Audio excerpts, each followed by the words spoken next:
Praise the Lord. ദൈവനാമത്വം ഉണ്ടായിരിക്കട്ടെ. പ്രഭാതത്തിൽ അപ്പൻ്റെ പാദപീഠത്തിലായിരിക്കുമ്പോൾ ഇന്നത്തെ ചിന്തയ്ക്കായി എടുത്തിരിക്കുന്ന തിരുവചനം യോബിൻ്റെ പുസ്തകം 1-ാം അധ്യായം 1-ാം വാക്യം. ഊസ് ദേശത്ത് യോബ് എന്ന് പേരുള്ള ഒരു പുരുഷനുണ്ടായിരുന്നു.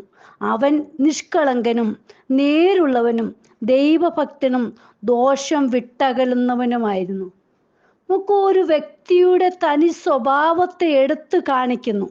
യോബിൻ്റെ 4 വിധ സ്വഭാവമാണ് ഇവിടെ കാണിച്ചിരിക്കുന്നത്. ഈ സ്വഭാവം ഒരു വ്യക്തിയിൽ കാണപ്പെടണമെങ്കിൽ ആ വ്യക്തി ദൈവഭയമുള്ളവനാണ്. നോക്കൂ, നിഷ്കളങ്കനും നേരുള്ളവനും ദൈവഭക്തവനും ദോഷം വിട്ടകലുന്നവനുമായിരുന്നു എന്ന് വ്യക്തമായി പറഞ്ഞിരിക്കുന്നു.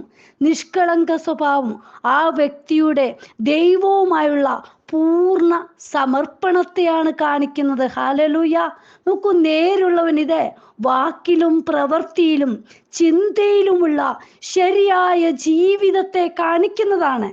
ദൈവഭയമുള്ള വ്യക്തി ദോഷം വിട്ടകന്ന് ജീവിക്കും. ഹല്ലേലൂയ.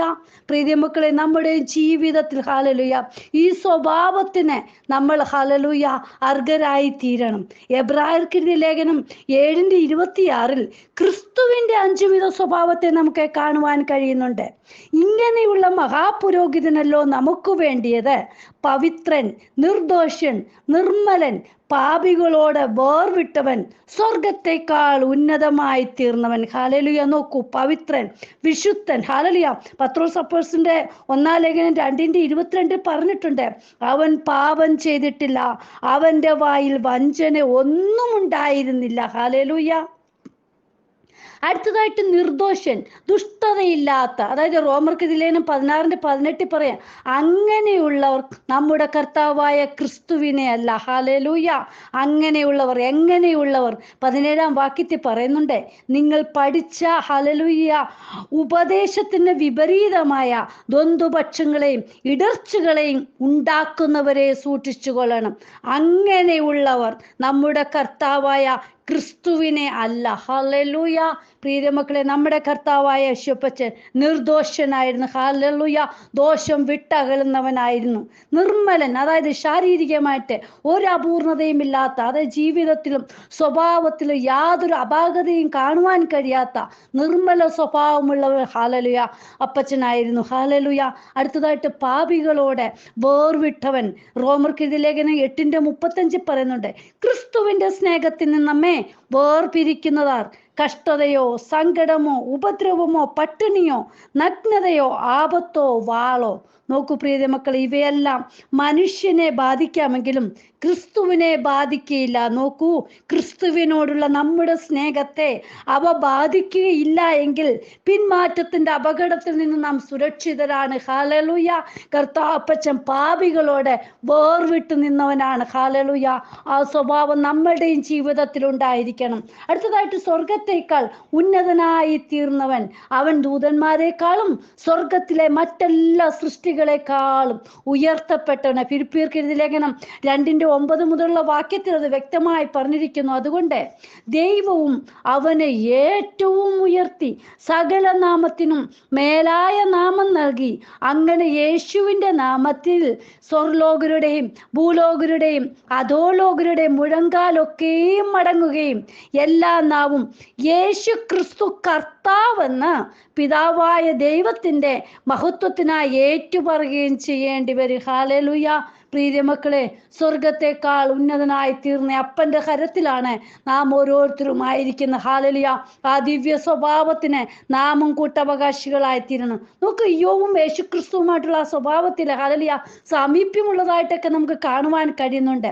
യോബ് തൻ്റെ ജീവിതത്തിൽ എങ്ങനെയെല്ലാം ആയിത്തീർന്നുവെന്ന് നമുക്ക് യോബിൻ്റെ പുസ്തകം വായിക്കുമ്പോൾ കാണാം. അതായത് ദൈവിക സംരക്ഷണ എങ്ങനെയെല്ലാം തൻ്റെ ജീവിതത്തിൽ അനുഭവിച്ചു ഏതെല്ലാം ജീവിതത്തിൽ ക്ലേശങ്ങള് ഹല്ലേലൂയ കഠിനമായിട്ട് കടന്നു വന്നിട്ടും അതിലെല്ലാം പിടിച്ചു നിന്ന യോബിന്റെ സ്വഭാവത്തെ നമുക്കൊന്ന് നോക്കാം. ഹല്ലേലൂയ. യോബ് ഒരു മതിൽക്കെട്ടിനകത്ത് ഹല്ലേലൂയ നിൽക്കുന്നവനായിരുന്നു. അതായത് ദൈവിക കരുതൽ അനുഭവിക്കുന്ന ഒരു വ്യക്തിയായിരുന്നു യോബ്. ഹല്ലേലൂയ. യോബ് 1-ാം അധ്യായം 10-ാം വാക്യത്തിൽ കാണുന്നുണ്ട്, നീ അവനും അവന്റെ വീടിനും അവനുള്ള സകലത്തിനും ചുറ്റും വേലി കെട്ടിയിട്ടില്ലയോ. ഹല്ലേലൂയ. നോക്കൂ, ഒരു ദൈവ പൈതലിനെ ശത്രു തൊടാതെ വണ്ണം ദൈവം തീമതിലായിട്ട് നിൽക്കും. ഹല്ലേലൂയ. വേലി കെട്ടി കാത്തു സൂക്ഷിക്കും. ഹല്ലേലൂയ. അടുത്തതായിട്ട് തൻ്റെ കുടുംബത്തിന് വേണ്ടി പ്രാർത്ഥിക്കുന്ന വ്യക്തിയായിരുന്നു യോബ്. ഹല്ലേലൂയ. യോബ് 1:5 പറയുന്നുണ്ട്, എന്നാൽ വിരുന്നു നാളുകൾ വട്ടം തികയുമ്പോൾ യോബ് പക്ഷേ എൻ്റെ പുത്രന്മാർ പാപം ചെയ്ത് ദൈവത്തെ ഹൃദയം കൊണ്ട് ത്യജിച്ചു പോയിരിക്കുമെന്ന് പറഞ്ഞ് ആളയച്ചവരെ വരുത്തി ശുദ്ധീകരിക്കുകയും രാവിലെ എഴുന്നേറ്റ് അവരുടെ സംഖ്യയ്ക്കൊത്തവണ്ണം ഹോമയാഗങ്ങളെ കഴിക്കുകയും ചെയ്യും. ഇങ്ങനെ യോബ് എല്ലായ്പ്പോഴും ചെയ്തു പോന്നു. ഹല്ലേലൂയ. തൻ്റെ ജീവിതത്തിൽ ക്ലേശം വരുമ്പോഴോ സന്തോഷം വരുമ്പോഴോ മാത്രമല്ല, എല്ലായ്പ്പോഴും തൻ്റെ മക്കൾക്ക് വേണ്ടി ഹല്ലേലൂയ പ്രാർത്ഥിക്കുന്ന ഒരു വ്യക്തിയായിരുന്നു യോബ്. ഹല്ലേലൂയ. അടുത്തതായിട്ട് ദൈവഭക്തി മുറുകെ പിടിച്ച് പ്രതികൂല സാഹചര്യത്തിലും തൻ്റെ നടപ്പ് കാത്തു സൂക്ഷിച്ചിരുന്നു. താൻ പോകേണ്ട പാതകളിൽ ഹല്ലേലൂയ ദൈവഗീതപ്രകാരമുള്ള പാതകളിലായിരുന്നു. ഹല്ലേലൂയ. നോക്കൂ, യോബ് 13:15 പറയുന്നുണ്ട്, അവൻ എന്നെ കൊന്നാലും ഞാൻ അവനെ തന്നെ കാത്തിരിക്കും, ഞാൻ എൻ്റെ നടപ്പ് അവൻ്റെ മുമ്പാകെ തെളിയിക്കും. ഹല്ലേലൂയ. നോക്കൂ, ആരെല്ലാം എന്തെല്ലാം പറഞ്ഞാലും, എൻ്റെ ജീവിതത്തിൽ എന്തെല്ലാം ക്ലേശങ്ങൾ കടന്നു വന്നാലും എൻ്റെ അപ്പനിൽ തന്നെയായിരിക്കും ഞാൻ നിലനിൽക്കുന്നത്. ആ ഒരു ഉറപ്പും ധൈര്യവും നമ്മുടെ ജീവിതത്തിൽ ഉണ്ടായിരിക്കണം പ്രിയ ദൈവമക്കളെ. ഹല്ലേലൂയ. അടുത്തതായിട്ട് തൻ്റെ നോട്ടത്തിൽ ദൈവത്തിൽ തന്നെയായിരുന്നു തൻ്റെ നോട്ടം. ഹല്ലേലൂയ. 31:1 പറയുന്നുണ്ട്, ഞാൻ എൻ്റെ കണ്ണുമായിട്ട് ഒരു നിയമം ചെയ്തു. ഹല്ലേലൂയ. വേണ്ടാത്ത ദൈവഗീതമില്ലാത്തൊന്നും കാണുവാനോ അതിൽ ശ്രദ്ധ കേന്ദ്രീകരിക്കുവാനോ യോബ് ഹല്ലേലൂയ ഒരുമ്പെട്ടില്ല. ഹല്ലേലൂയ. നോക്കൂ, അവൻ്റെ നോട്ടം അവൻ കണ്ണുമായിട്ട് എൻ്റെ അപ്പനുമായിട്ട് ഒരു നിയമം ചെയ്തിരുന്നു. ഹല്ലേലൂയ. വേണ്ടാത്ത ദൈവഗീതമില്ലാത്ത യാതൊരു വഴിയിലും ഞാൻ അകപ്പെടില്ല എന്ന് പറഞ്ഞ്, അതിനേർപ്പെടില്ല എന്ന് പറഞ്ഞ് കണ്ണുമായിട്ടൊരു നിയമം ചെയ്തിരുന്നു. ഹല്ലേലൂയ. അടുത്തത് നോക്ക്, കള്ളത്തരങ്ങൾക്ക് കൂട്ടുനിന്നില്ല, സത്യത്തിന് മാത്രം കൂട്ടുനിന്ന് ഹല്ലേലൂയ അവൻ ഹല്ലേലൂയ മാതൃകയുള്ളവനായി തീർന്നു.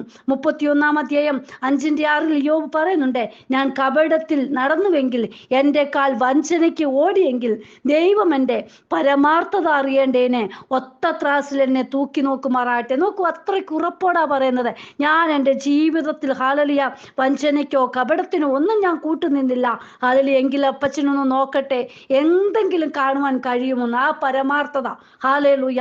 പ്രിയ മക്കളെ, നമ്മുടെ ജീവിതത്തിൽ ഒരു ദൈവ പൈതലായിരിക്കുമ്പോൾ നമ്മുടെ നോട്ടം, നമ്മുടെ നടപ്പ് ഹല്ലേലൂയ നമ്മുടെ ചിന്താ വിചാരങ്ങളൊക്കെ എങ്ങനെയായിരിക്കും? അടുത്തതായിട്ട് പറയുന്നുണ്ട്, മറ്റുള്ളവർ തനിക്കെതിരെ ഏതെല്ലാം പ്രതികൂലമായിട്ടുള്ള അമ്പുകൾ എഴുതിയിട്ടും തൻ്റെ ഹല്ലേലൂയ മറ്റുള്ളവർക്ക് വേണ്ടിയുള്ള പ്രാർത്ഥനയ്ക്ക് കുറവ് വരുത്തിയില്ല. ഹല്ലേലൂയ.